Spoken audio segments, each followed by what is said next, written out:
नमस्कार। आज आपका हार्दिक स्वागत है भगवत गीता अध्याय 15 में। ओम गंगं गणपते नमः। वक्रतुंड महाकाय सूर्यकोटि समप्रभ निर्विघ्नं कुरु मे देव सर्वकार्येषु सर्वदा। अतः श्री परमात्मने नमः। 15वां अध्याय।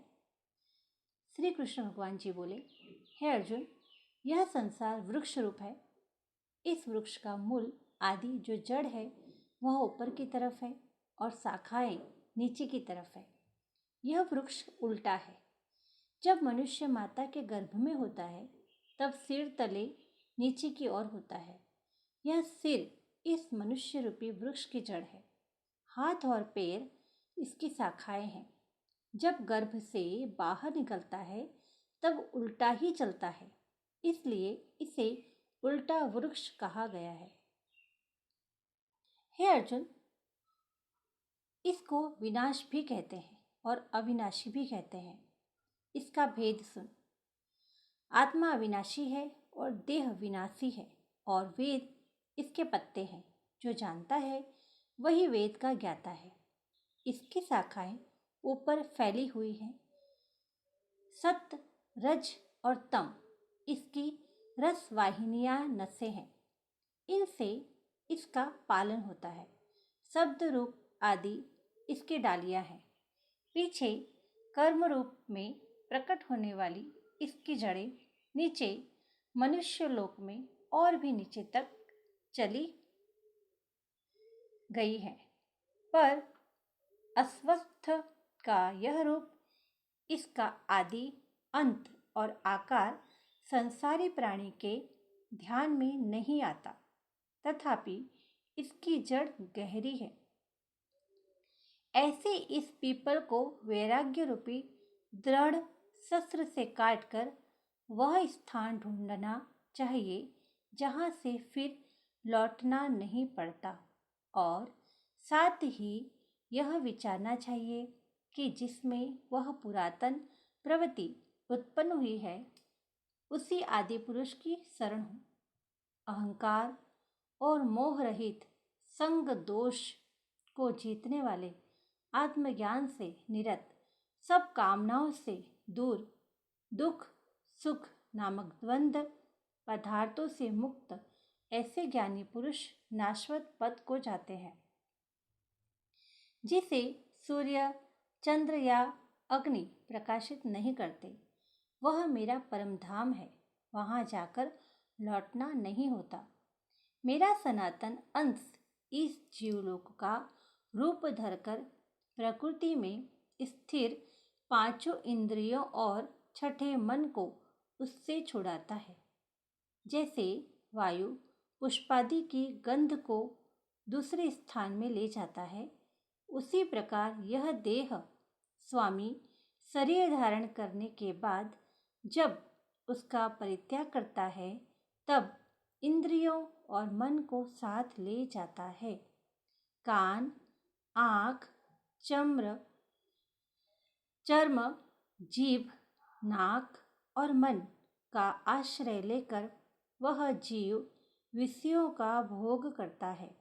एक देह से दूसरे देह को जाते अथवा एक ही देह में रहते समय अथवा इंद्रियों से युक्त हो विषयों का उपभोग करते हुए इसको मूर्ख लोग देख नहीं सकते, किंतु ज्ञान रूप नेत्र हैं, वे देखते हैं। यत्न करने से योगी जन इसे देख सकते हैं, परंतु अज्ञानी यत्न करने पर भी इसे देख नहीं पाते। जो तेज सूर्य, चंद्रमा और अग्नि में वर्तमान है और जगत को प्रकाशित करता है, उसे मेरा ही तेज मानो। मैं ही पृथ्वी में प्रवेश कर अपने तेज से समस्त भूतों को धारण करता हूँ, और इनमें रस रूप चंद्रमा बनकर मैं ही सब औषधियों का पोषण करता हूँ। मैं जठराग्नि होकर प्राणियों के देह में समाया हुआ हूँ तथा प्राण व अपान वायु से संयुक्त होकर चारों प्रकार भक्ष्य, भोज्य, चोष्य, लेह से भोजन किए हुए प्राणियों के अन्न को पचाता हूँ। मैं ही संपूर्ण भूतों के हृदय कमल में निवास करता हूँ। मुझसे ही स्मृति, ज्ञान और उनका नाश होता है। सब वेदों में जानने योग्य मैं ही हूँ। वेदांत का कर्ता और वेदों का ज्ञाता भी मैं ही हूँ। इस संसार में चर और अचर ये दो पुरुष हैं। जितने नाशवान प्राणी हैं वे चर कहलाते हैं और उनमें कुटस्थ अर्थात शैल शिखर की भांति स्थिर चैतन्य को अचर कहते हैं। किंतु उत्तम पुरुष परमात्मा विकार रहित, सर्व नियंताबद्ध, मुक्त, नित्य रूप तीनों लोकों में प्रविष्ट होकर धारण पोषण करता है। वह इन दोनों से अलग है, जिसे परमात्मा कहते हैं। अब इसका महात्म्य प्रताप सुन। जिस आत्मा के आंखें खोलने से ब्रह्मा से लेकर चींटी तक सबका पालन होता है, यह सब उसी के स्तंभ धारे हुए हैं। उसे पुरुषोत्तम भी कहते हैं। इसका अर्थ सुन। नाश होने वाला शरीर पुरुषोत्तम से अतीत है। दूसरा जो अविनाशी पुरुष उससे उत्तम है, इसी को लोग वेदों में परमात्मा कहते हैं। इसी को लोग वेदों में परमात्मा कहते हैं। हे अर्जुन, वह पुरुषोत्तम पुरुष मैं ही हूँ। और जिन भक्तों ने मुझे पुरुषोत्तम पहचाना है, फिर उनके लिए करने को कुछ बाकी नहीं रहता। वे सर्वसिद्ध कालों में मेरा ही भजन कर रहे हैं। हे निष्पाप अर्जुन, इस प्रकार शास्त्र वेद सब मुझको ही पहचाने, समझे और मेरे चरणों में दृढ़ निश्चय करें, जो तो वह निश्चय ही कृतार्थ होगा और मेरे परम पद को प्राप्त होगा। इति श्रीमद्भगवद्गीता सुपनिषदसु ब्रह्मविद्यायां योगशास्त्रे श्रीकृष्ण अर्जुन संवादे पुरुषोत्तम योगो नाम पंचदशो अध्याय। 15वें अध्याय का महात्म्य। श्री नारायण जी बोले, हे लक्ष्मी, अब 15वें अध्याय का महात्म्य सुनो। उत्तर देश में नरसिंह नाम का एक राजा था और सुभग नाम का उसका मंत्री था। राजा को मंत्री पर बड़ा भरोसा था, परंतु मंत्री के मन में कपट था। वह चाहता था कि राजा को मारकर मैं राज्य करूं। इसी प्रकार कुछ समय गुजर गया। एक दिन मंत्री ने सोते समय राजा की हत्या कर दी और स्वयं राज्य करने लगा। राज्य करते करते बहुत समय बीत गया। तब एक दिन वह भी मर गया। दूत उसे बांधकर यमराज के पास ले गए। यमराज ने कहा, हे यमदूती, यह बड़ा पापी है, इसे घोर नरक में डाल दो। हे लक्ष्मी, इस प्रकार वह पापी कई नरक भोगता भोगता धर्मराज की आज्ञा से घोड़ी की योनि में आया। वह संगल द्वीप में घोड़ा पैदा हुआ। बड़े घोड़ों का सौदागर उसे मोल ले गया तथा और भी घोड़े खरीद करके अपने देश को चला। चलते चलते अपने देश में आया। तब वहाँ के राजा ने सुना कि अमुक सौदागर बहुत घोड़े ले आया है। तब राजा ने उसे बुलाया और कई घोड़े खरीदे। उस घोड़े को भी खरीदा। तब राजा ने उस घोड़े पर हाथ फेरा। तब राजा को देखकर घोड़े ने सिर फेरा। राजा ने यह देखकर कहा, यह क्या बात है जो घोड़े ने सिर फेरा है? तब राजा ने पंडित बुलाकर पूछा कि इस घोड़े ने हमको देखकर सिर फेरा है, इसका क्या कारण है? पंडित ने कहा, हे राजन, इस घोड़े ने आपको सिर नवाया है। राजा ने कहा, यह बात नहीं।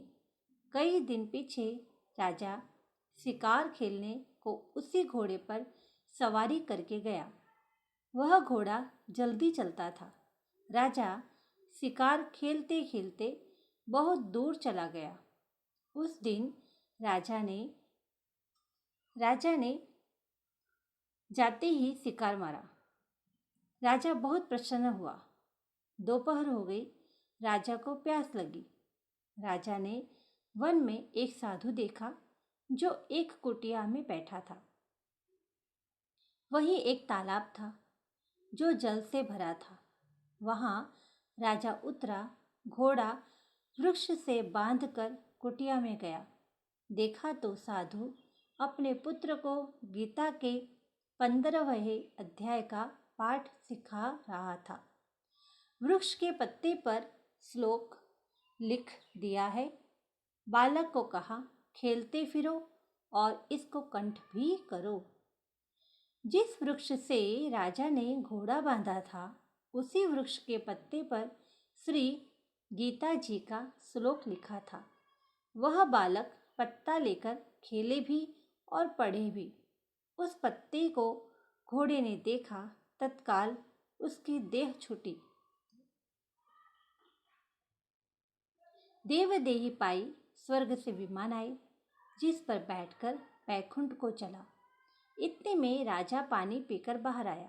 देखा तो घोड़ा मरा पड़ा है। राजा चिंतावान होकर बोला, यह घोड़ा किसने मारा? इसे क्या हुआ? इतने में वह बोला, हे राजन, तेरे घोड़े का चैतन्य मैं हूँ। मैंने अब देवदेही पाई, बैकुंठ को चला हूँ। राजा ने विस्मित होकर पूछा, तुमने कौन सा पुण्य किया है? उसने कहा, राजा, यह बात ऋषिवर से पूछो। राजा ने ऋषि से पूछा तो ऋषि ने बताया, हे राजन, गीता का श्लोक लिखा पत्ता इसके आगे पड़ा है। इसने इसे देखकर ही मुक्ति पाई है। तब राजा ने पूछा कि हे ऋषिवर, पिछले जन्म में यह घोड़ा कौन था? फिर राजा ने घोड़े के मुंह फेरने की बात भी उसे बताई। सब कुछ जानकर विद्वान ऋषि ने बताया, पिछले जन्म में तू राजा था और यह तेरा मंत्री। इसने तेरी हत्या करके स्वयं राज भोगा और जब मरा तो यमराज ने इसे घोर नरक में डलवा दिया। नरक भोगते भोगते इसने घोड़े का जन्म पाया और तूने इसे खरीद लिया। फिर सिर फेर कर इसने यही कहा था कि हे राजा, तू मुझे नहीं पहचानता, मगर मैं तुझे पहचानता हूँ। यह कहकर ऋषि चुप हो गए। राजा ने विस्मित होकर दंडवत की। पीछे से और सेना के लोग आ मिले। राजा अपने घर आया। अपने पुत्र को राज्य देकर आप वन को गया, तप करने लगा तथा श्री गीता जी के 15वें अध्याय का पाठ किया करता, जिसके प्रसाद से राजा भी परम गति का अधिकारी हुआ। श्री नारायण जी बोले, हे लक्ष्मी, यह 15वें अध्याय का महात्म्य है जो मैंने कहा, तूने सुना है। बोलो सच्चिदानंद भगवान की जय। बोलो सच्चिदानंद भगवान की जय। बोलो सच्चिदानंद भगवान की जय। बोलो सच्चिदानंद भगवान की जय। जय श्री राधे कृष्ण। जय श्री राधे कृष्ण। जय श्री राधे कृष्ण। जय श्री राधे कृष्ण। जय श्री राधे कृष्ण। जय श्री राधे कृष्ण। जय श्री राधे कृष्ण। जय श्री राधे कृष्ण। जय श्री राधे कृष्ण। नमस्कार।